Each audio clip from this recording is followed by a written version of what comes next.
Hi everyone, tonight we're going to talk about the sentence. Not just a sentence, but the sentence. The kind of line that doesn't just land, it lingers. The kind that wraps itself around her thoughts when she's alone, echoing between the quiet spaces of her day like a whispered secret only she gets to keep. And you probably won't survive if you think this is about saying something clever. Because it's not. It's about timing. It's about presence. It's about how it lands, not how it sounds. So before you get comfortable, take a moment to like the video and subscribe, but only if you really like what I do here. And while you're here, drop your location and local time in the comments. I want to know where you're watching from, what kind of sky is above you right now. Now, turn off the lights. Maybe turn on the fan for some soothing noise. And let's get started tonight. Let me take you back to a dimly lit restaurant. Not fancy, but quiet. Somewhere people go to lean in close, not show off. She was wearing black, hair tucked behind one ear, fingers wrapped around a steaming mug, like it was the last source of warmth in the world. We'd been laughing, easy. Conversation, just enough eye contact to blur the line between polite and something else. And then I said it. I didn't plan it, didn't rehearse it. But it came out like it had been waiting in my throat all night. You don't have to pretend. With me, that's it. That one sentence shifted everything. Her fingers stopped fidgeting. Her shoulders relaxed. And for the first time all night, she exhaled like she hadn't realized she was holding her breath. Because here's the thing about women, especially the ones who've built walls, worn masks, kept their guard up for years. They're exhausted. From pretending. From smiling when they don't feel like it. From laughing when something stings. From nodding along when what they really want is to scream. So when you say something, one sentence that cuts through all that noise, that tells her, I see you, the real you, not the performance, not the armor. You, it opens her completely. Not in a romantic comedy way, not with swelling music or dramatic tears, just quietly, with a small look, a hand reaching across the table, a pause long enough to let the truth settle between you. Old age wisdom says that when words come from a still place, they land in still hearts. And that night, that sentence didn't need to be fancy. It needed to be felt. There's a quirky fact. I love, did you know that during emotional moments, our brains record tone more than the actual words? You could say something ordinary, but if it carries the right frequency, the right honesty, it lodges itself deeper than the most poetic speech ever could. And that's what happened. That one sentence, you don't have to pretend with me, wasn't perfect. It wasn't planned, but it was real, and that made it powerful. So, if you're wondering what to say, what words to use to cut through her doubt, her silence, her history, it's this. Find the one sentence that tells her she's allowed to be real.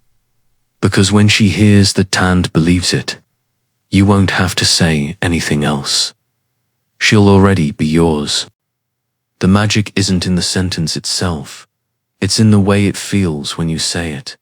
Because you can say the most powerful words in the world, and if your tone's off, if your timing's wrong, if you're not present, she feel it, and she shut down faster than a laptop running low on battery. You ever see someone apologize with dead eyes?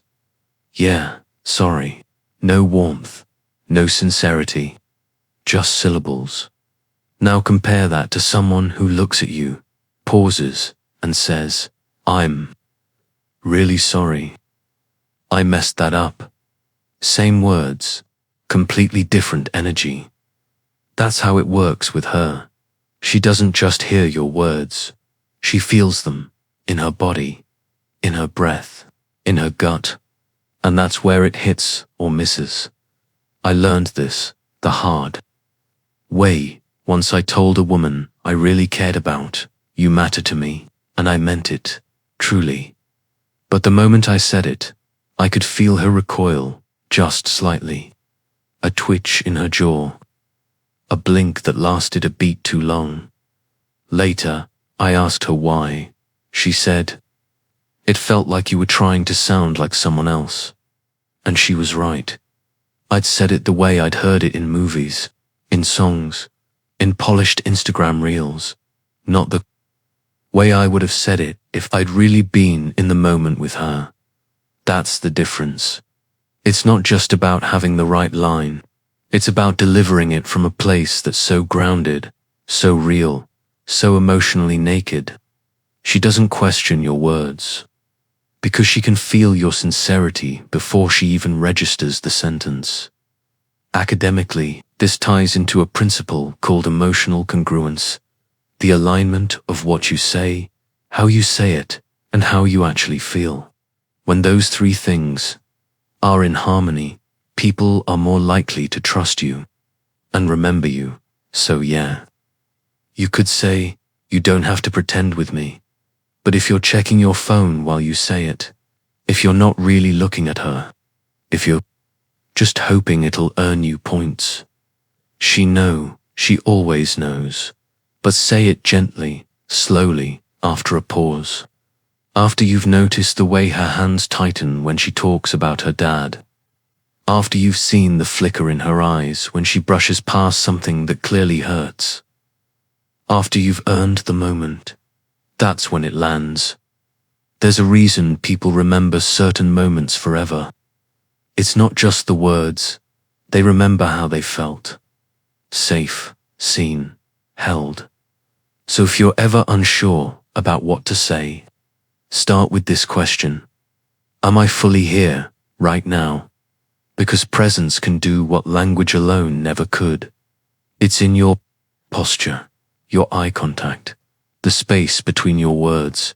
And if you pair that with the right sentence, one that's true, simple, and earned, it won't matter how smooth or clever it sounds.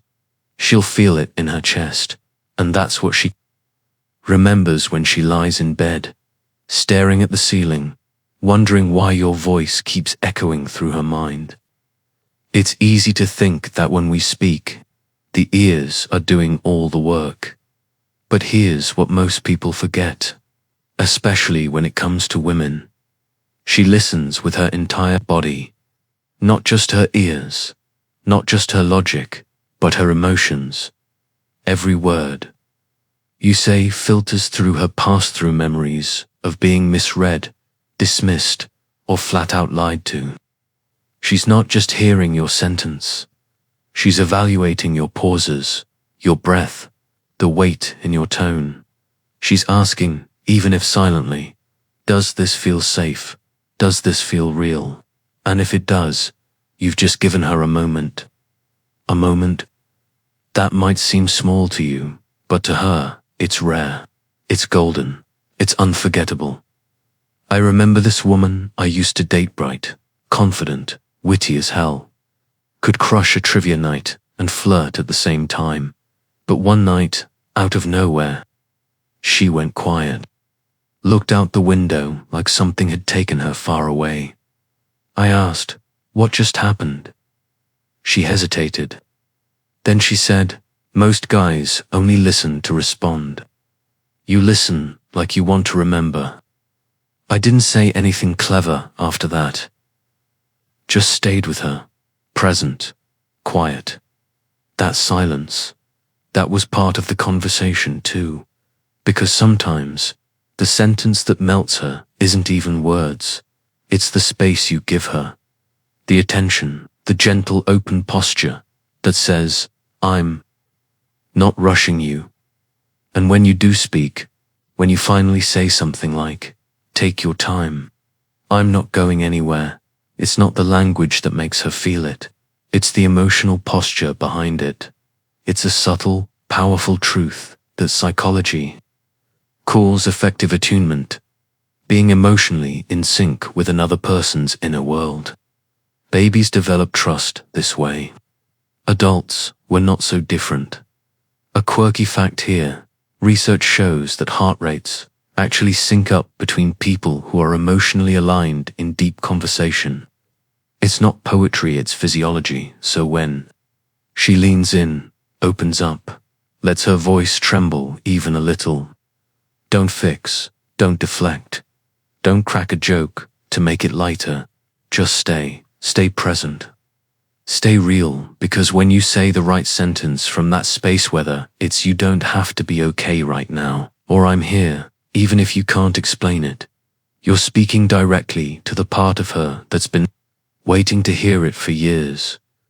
You're telling her, your feelings are safe with me, and that hits deeper than any compliment ever could, because she won't remember your outfit, or the name of the restaurant, or the exact topic you were on before it happened, but she will remember how you made her feel when you said the one thing she didn't even know she needed to hear. She remembered that moment every time someone else fails to listen, and she compare everyone else to the way your silence felt warmer than most people's words. There's a myth a lot of men believe, one that wrecks more connections than bad timing or bad texting. The myth is this: you have to say it perfectly or don't say it at all. So they wait for the right mood, wait for the right moment. Wait until they've crafted some Pinterest-worthy quote that'll melt her into a puddle. Meanwhile, she's drifting. Not because she needed poetry, but because she needed something real. Let me be brutally honest with you here. She'd rather hear your messy truth than your polished performance. I once fumbled a sentence so badly I cringed halfway through, saying it. We were sitting on this couch, cheap IKEA thing that creaked every time someone shifted, and I looked at her and said, I don't know, you feel like the part of the song before the chorus. Like anticipation, but in a good way. She blinked. I waited for the laughter or the confused stare.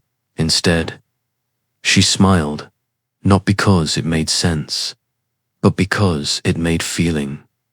That's what mattered, because you can have a clunky sentence and still win her over.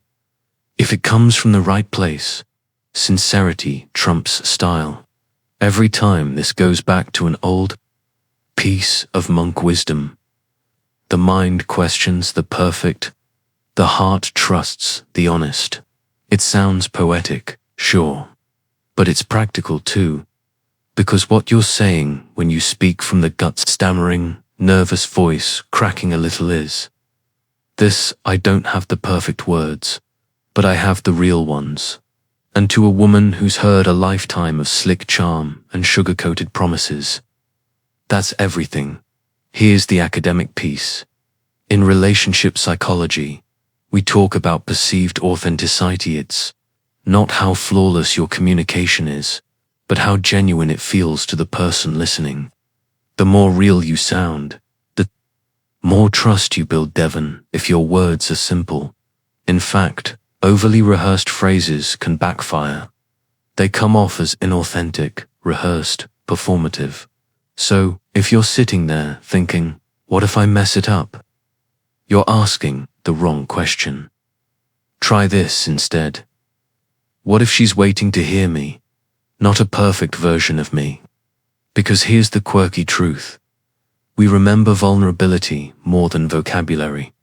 We remember how someone tried, how they fumbled a sentence, corrected themselves, blushed, and laughed. We remember the human moments, so don't waste your chance trying to sound like a poem. Speak like someone who means it, even if your voice shakes, even if the words stumble over each other, like they've never been spoken out loud before. Because the right woman won't need you to be eloquent, she'll need you to be present. And when she hears that one clumsy, honest sentence, that thing you were scared to say, but said anyway, she'll feel it. And it won't matter how you said it, It'll matter that you did. There's a point in every connection where the tone shifts. It's quiet. You won't always notice it right away. One moment you're joking about something silly, bad coffee, weird neighbors, the way your phone autocorrects, ducking, and then suddenly the energy changes. The space between you thickens. Her eyes stay on you a little longer. She laughs less, but smiles more. And that's when she's ready. Not for a show, not for fireworks, but for something true. Because here's what most guys don't get. Women don't fall in love with perfection. They fall in love with resonance. It's not about the sentence that sounds best. It's the one that feels like you reached into her soul, pulled out something she couldn't say herself, and said it for her. That's what makes a woman melt.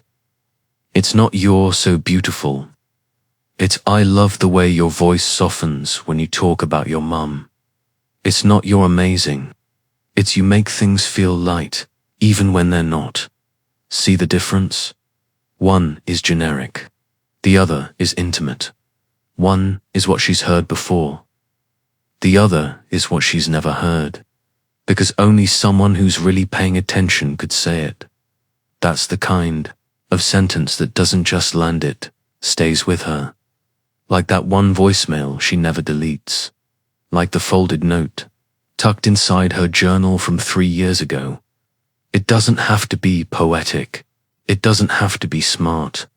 But it has to be hers, tailored, specific, alive with the energy of presence. That's how she remembers you when the room goes quiet. That's how she thinks of you when someone else tries to flirt with her, and all she hears is noise. There's an old saying that goes, people don't want to be impressed. They want to be understood.